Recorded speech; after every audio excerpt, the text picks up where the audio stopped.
everybody. Hello, hello. Wow, how's your week going? It's really interesting. We have gotten to a place of change of seasons. And at that time, all things are happening and anything is possible. I am Sadia Davis. I am the producer of Real to Real, a podcast that engages individuals in the intellectual side of the development of real, as in REEL, movies, films, same thing. Video content, streaming services, video games, things like this, to real estate development, what it means to become a developer, to own property, build on that property. Anything is possible. And I'm really excited to shine a light tonight on an organization that actually helps individuals navigate the space of development. And before we get into that, just want to give you a heads up. I asked a dear friend of mine, Kayla Jones, to join me in this journey. And right now I got a call on Kayla. Kayla! Hi, everyone. What's going on? What's going on? Oh, wow. I'm really excited about this conversational topic. It's something that I hadn't really thought too much about, but it's a real thing. It's real information that is needed by people who are looking to expand. So I just am excited to really get in and delve into more about. Yeah, one of the things as an emerging developer, and I didn't even know that was a topic or a title, but for a new developer, it's sometimes in your best interest to work with what's called a majority developer. And in this case, I'm working on a project. I have a majority developer as a partner. And, people are like, well, do you really need to own the property? And I'm like, yeah, I want to own the property. I want to have some equity stake in the actual land, right? Or do you lease a property, still creating the business that you want to create? And that's one of the things that a lot of emerging developers try to figure out. Some cases, you don't always need to own the property, you can lease it. So I'm really excited to talk to Artspace tonight, which is a great organization. There is a company, you guys, it's called Artspace 8. It's actually an art gallery here in Chicago, so forgive me, give a little shout out in that moment to them. But I'm really excited to talk to Artspace and the immersion program that they have. And for those of you guys who are watching, take a look, because you have an opportunity to apply to their cohort program on October 14th. It's next week. So let's look at Artspace.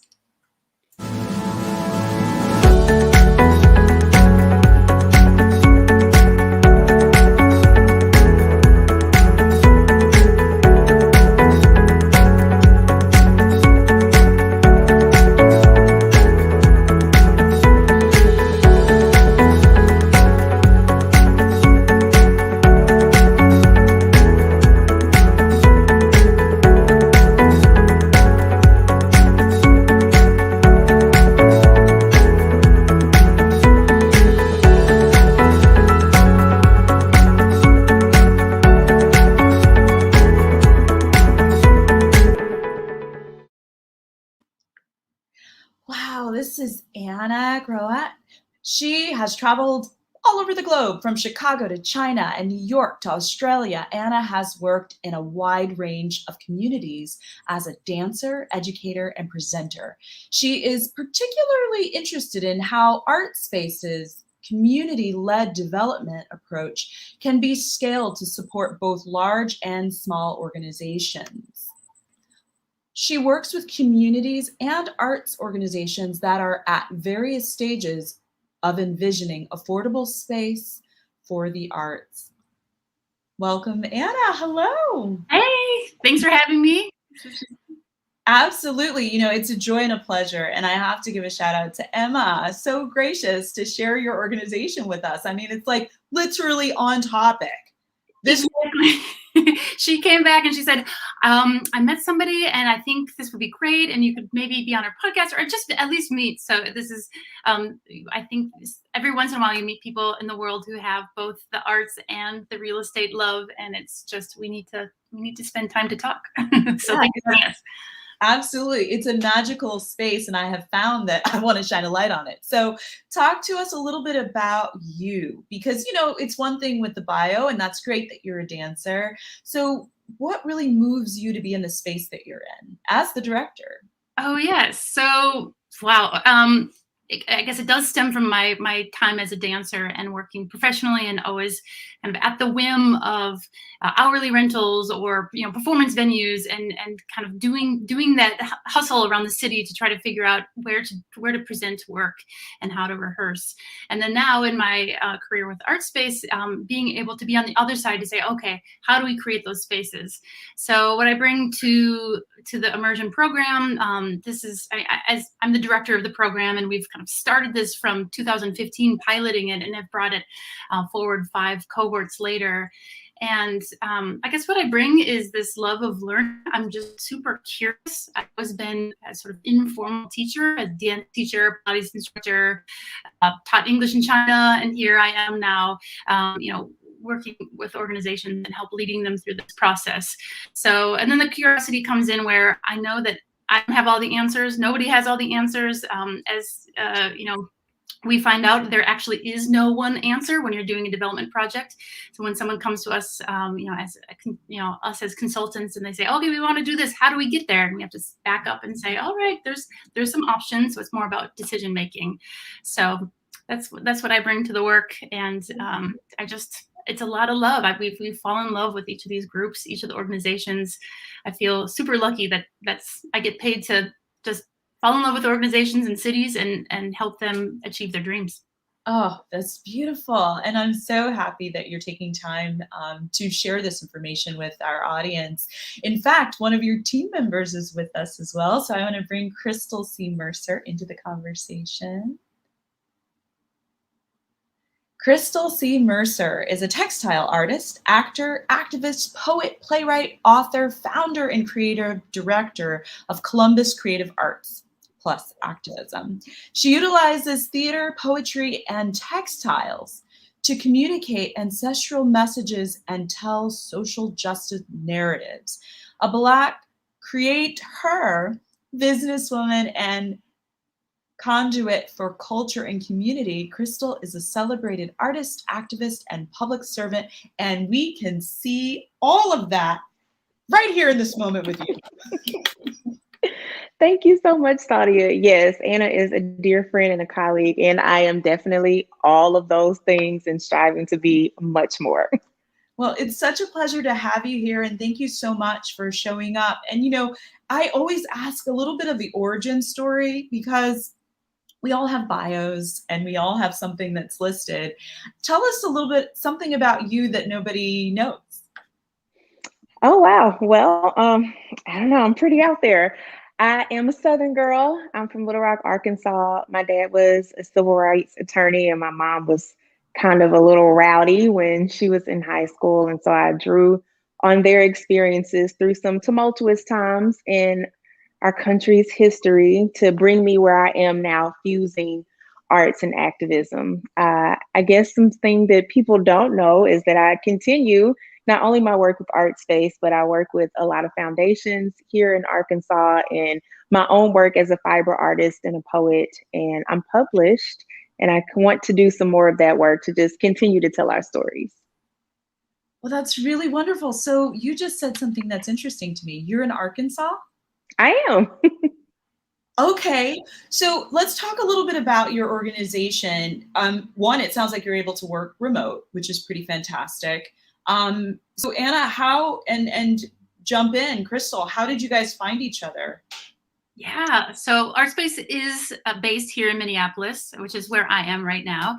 And we were founded in 1978, and it was because a neighborhood here in Minneapolis, the Warehouse District, which had been, all the vacant warehouses where artists had been moving in and starting to, make them cool, if you will. They'll, starting up shop, working and living and doing their artwork out of them.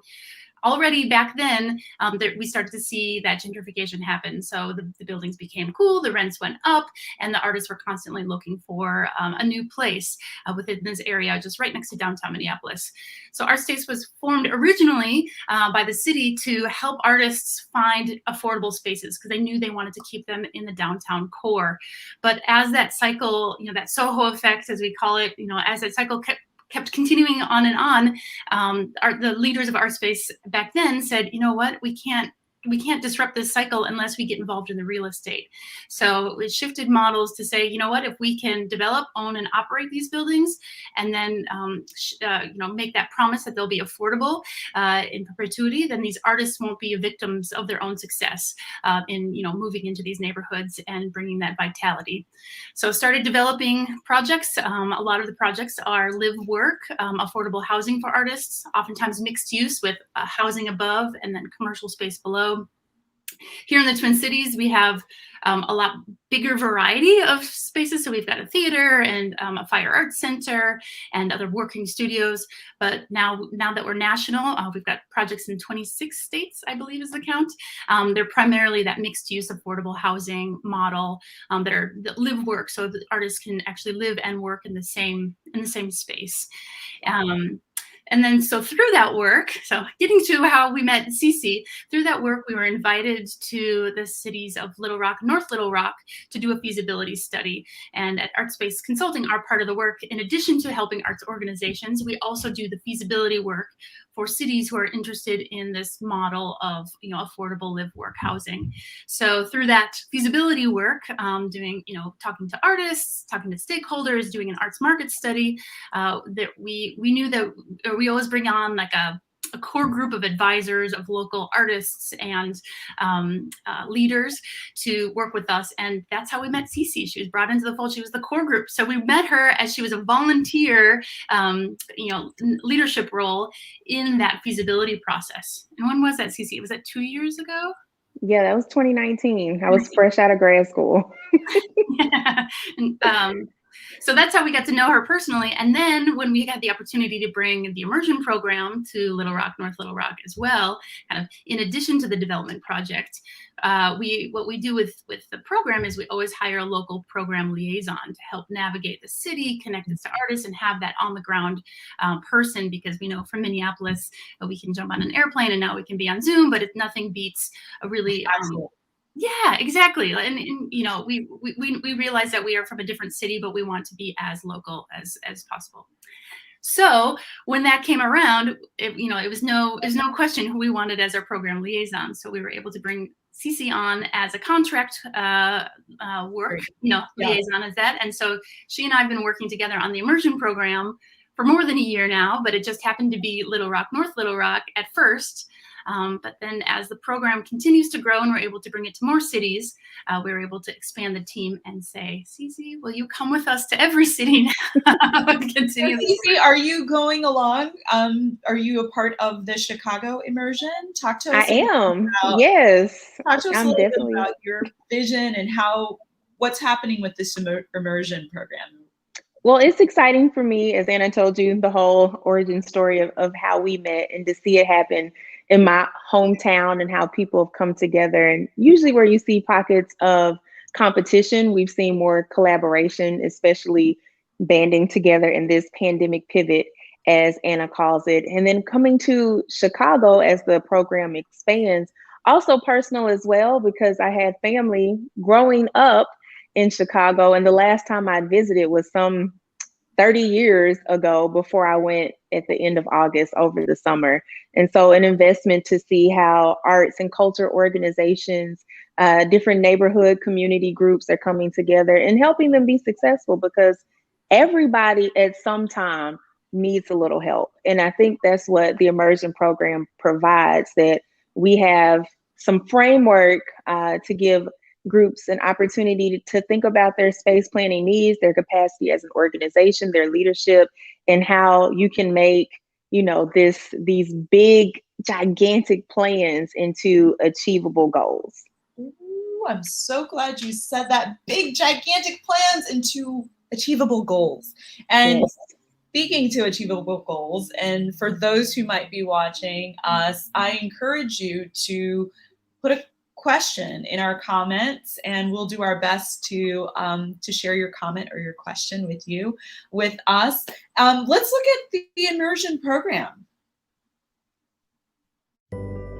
Artspace Immersion is an amazing program. The program really helped us with a lot of things that would have been impossible, things that we didn't know how to do. The program really helped define our direction in terms of planning the future for Signal Return once our lease is up.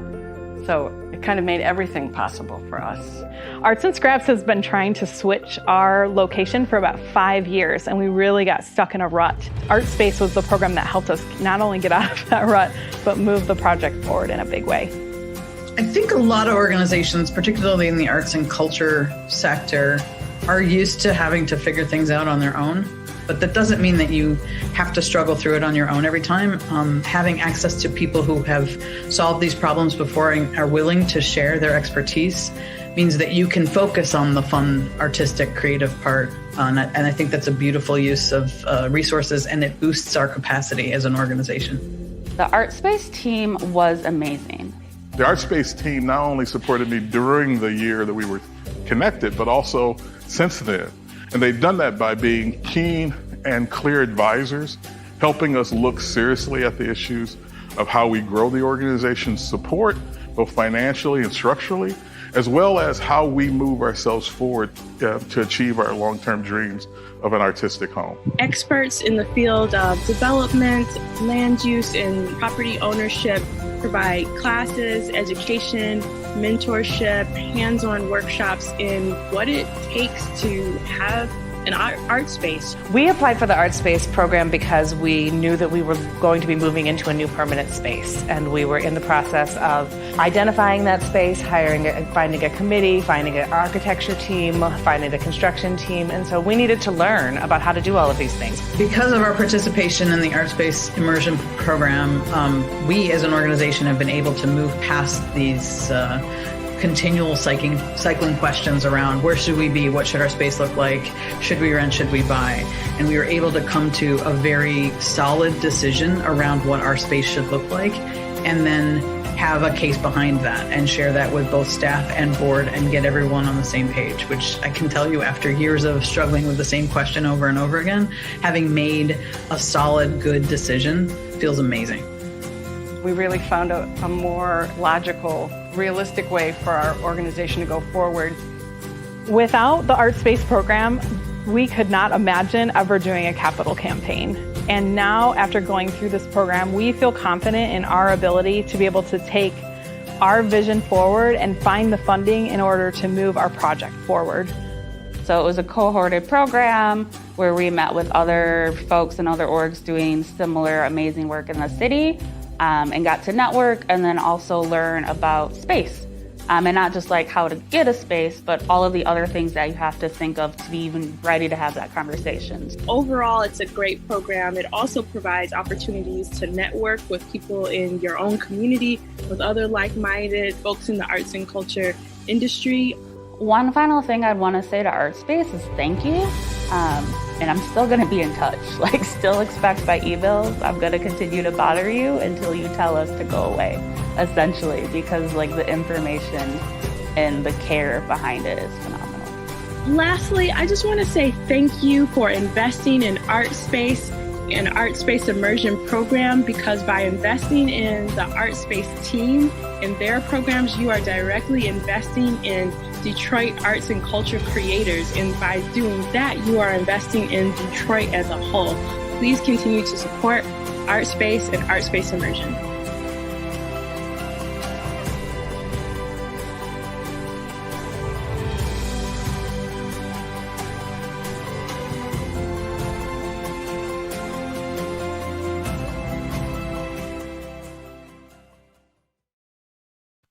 Well, that I have to tell you is really fantastic. I want to draw on something that's really important that was said, Anna and Crystal, and that is I lived in New York, okay, and I lived in Chelsea.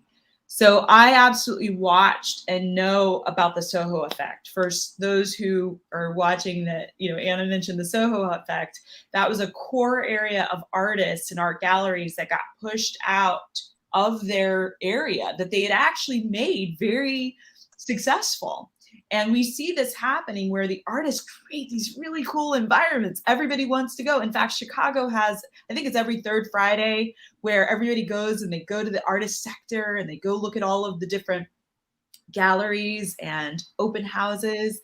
And that drives an interest to that neighborhood. So securing those spaces for artists to thrive and keeping them in the core and not pushing them out. So having lived in New York, watched the Soho effect, and then it moved up to Chelsea, right? And then Chelsea got really expensive, right? So it's like, well, where do the artists go? So thank you so much for really outlining that effect. What I would ask at this point is that you're sitting on tips, tools, wisdom, and we want to make sure that our folks who are checking in with us, whether it's now or later, have 3 tips. Crystal, tell us 3 tips that you believe somebody can walk away with and make a better decision. Okay, the first I would start with, always for any organization or your own individual self, is be steeped in your mission, be mission based. As my good friend Janelle McBride says, your mission is your promise to the community. So it's all you got to do to keep that work going. In keeping with the mission, I also recommend being in community, in concert with other organizations that align with your mission, even if their disciplines are different, because I feel that makes a kaleidoscope and colorful community so many hands can make light work, depending on what it is you're doing and how you're serving people. And then the third thing that I would leave with people, as the old folks used to say, seek good counsel. And I believe that's what this Artspace Immersion program is. As nonprofit real estate developers and people who have not only skin in the game, but expertise and connections, I think that it would be, if it fits with what organizations are doing, a part of the good counsel for them to continue to imagine what their space-related needs would be. Oh, that's fantastic. That is so great. Thank you. Yes, we need all of the various people. When we collaborate, more rich stories are told, right? Different perspectives. I really appreciate that. And mission driven. You cannot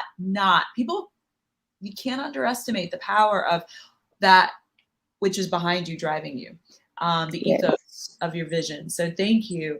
Anna, what you got? You got I love the mission talk, because 100% yes, but I'm going to flip it a little bit, because I'm going to say that though it's so important, I'm going to say the roof doesn't care about your mission. Meaning, the work that you're doing is one area, but the actual building you're doing it in is this whole different thing. It's a whole different business line if you're operating a building, if you're owning it, if you're creating a center. And even if you're leasing, you could be in the middle of the most beautiful performance or exhibition or event, and the roof could start leaking. It doesn't know. It's not that it doesn't like your mission. It just doesn't care. So thinking about the building as something totally separate, and understanding that it's a different business, and bring on other people to help you with that business. That's my number 1. My number 2 is, especially for the arts organizations or the creators or the people who are looking for their own space, we always talk about, or the saying being like, create the club and then create the clubhouse. So really understand what you want to do in your space. Start from there. Start from the activities, the feeling, the people who are coming in and out, and then find the clubhouse, the shell, the building that it can fit in. It's really tempting to start with a building, or sometimes there's, oh, I can get it for $1. Someone's going to donate a building for $1. What can we do in this building? That's great for developers. But if you are a mission-driven organization or a creator, I always recommend stop, pause, think about what the club is or what you'd be doing there first. And don't start with the shell of it first, or the building. And then my third is, just as you're starting out on a big process and you're going to create this new space, have a really expansive definition of success. So we start to think about the goal of, I want to own a building, or I want to be in a building, or I want to be in this type of space. That's great. But to me, that's only one of 3 equally important parts of your goal, or parts of the success. So there's the result, which is the actual building, but then there's also relationships. So who you've met along the way, the partnerships you've brought together, who are you serving? Who are the people who are going to use it? That is equally as important as is the process. How are you going about this work? Are you entering into a neighborhood with care and grace? Are you engaging stakeholders equitably? Are you creating processes for your own organization that once you're in that space, you can be sustainable in the long term? So thinking about those 3 areas of success, and then celebrating often. Celebrate all the little successes along the way. Okay, those are all so good. I have to say a couple of things. Oftentimes in the process that I'm in right now, I have to, when I'm explaining my development, I have to separate out the building with the business. And when the business comes together in that physical structure, infrastructure, it creates a lot of jobs. This we know. And we recently considered I think it's really important to have sort of this understanding. One could call it a mission, a vision, but you really kind of broke it up in a good way that makes sense to this kind of business, because it's a little different, right? Because there's the physical structure which people have invested money in, and it's almost its own living thing, and then the people who operate inside it. And so we have become very intentional about the reality of our business is that it is women-led, although we're not leading with that. But we know that the energy from within and the way that we'll produce things, you will feel that it's a little different, right? And that's part of the behind the scenes ethos. The other thing that's really captivating that I think you touched on is the grace, relationships. So important. I mean, I could just leave it at that. Speaking of which, Kayla, this is a phenomenal, relationship, business partnership of my dear friend here, our technical producer. Is there anything that you would like to add? Well, I just want to say that this is something that I'm learning about. I did not know about this organization prior to this show, and I'm just excited. I feel like this is it's extremely necessary, and just looking at the care and the attention to detail that you have for those who are looking for your services, or for artists or people who are just trying to navigate things. So seeing that the video, it's like, why hasn't this been around for Yeah. 20, I don't know, 100 years ago. But I feel like artists, we need advocates, and we need the energy, and we just need the support. And I'm just happy to see that it's happening. And it's probably been happening longer than I was aware of, but it inspires me to see. So I just want to say thank you for that. And thank you for your commitment to it as well. Yeah. It's true. And, speaking of, and I can say this, that Kayla is an incredible artist herself, and having her as my, one of my business partners is really tremendous, because we were literally just, even as simple as designing a logo, when people are looking at it, well, for me, everything has an intention behind it. And so literally looking up the meaning of certain things, the symbols that go with those things, and layering. It's very similar. And I think of now, after having developed the Carine Center for the Arts, which is a 1,000-seat theater. It's a 900-seat theater on the west side of Chicago. It had been abandoned for 45 years. But watching that process of foundation being laid, and all of the pieces that go into securing the physical building, I think of business that way now, right? What are you resting on? What is that foundation? And how do you build a sustainable structure for your business that will sustain weather, time, all of it, just as we would with a building. So I am super excited for Artspace Immersion. I'm going to apply. I don't know about you, but I think if you've seen this, we're going to promote it. I think that it's an opportunity for individuals at any level, right? Whether small or large, to take advantage of this incredible resource. So thank you, Anna. Thank you, Crystal. You're making our city and our spaces great places. You are so welcome. And I'm just hoping that more people, not only, like you said, Kayla, catch on to what we're doing, but be inspired to do their own thing. You know, Artspace can't do everything. And this is why we want to help organizations do what it is that they do. So we really appreciate you. And the other thing I have to just point out before we go, and this is not, a network, I almost called one out, so we can take another second here. Crystal, tell us about what you're wearing. And if we can share I'd love to, we've got her information there in the chat. Tell us a little bit about what you're wearing. Of course. I lived in Ghana, West Africa in 2018. This is a smock that I got from the north part of the country. It's a men's smock, but I bought it for myself and there was no protest. And behind me are drapes that I made. In addition to helping artists achieve their dreams, I'm still all about my art, textile artist, a poet, and a published author. And so this is just traditional garb that they wear in the north part of the country in Ghana. Well, I had to just at least shine a light on your personal creativity that is in the frame with us in this moment. Again, thanks to everyone for participating. And Anna, you really have a star in Crystal. Anna, I can tell you are creating an incredible environment for development to flourish. And we're so happy that you've taken a moment to share Artspace. Thank you. Thanks to you. This is such a lovely platform, and I love what you all are doing here. I'm going to do a quick shout out to our funder. I have to recognize that this work we do couldn't be done without foundation support. So the Andrew W.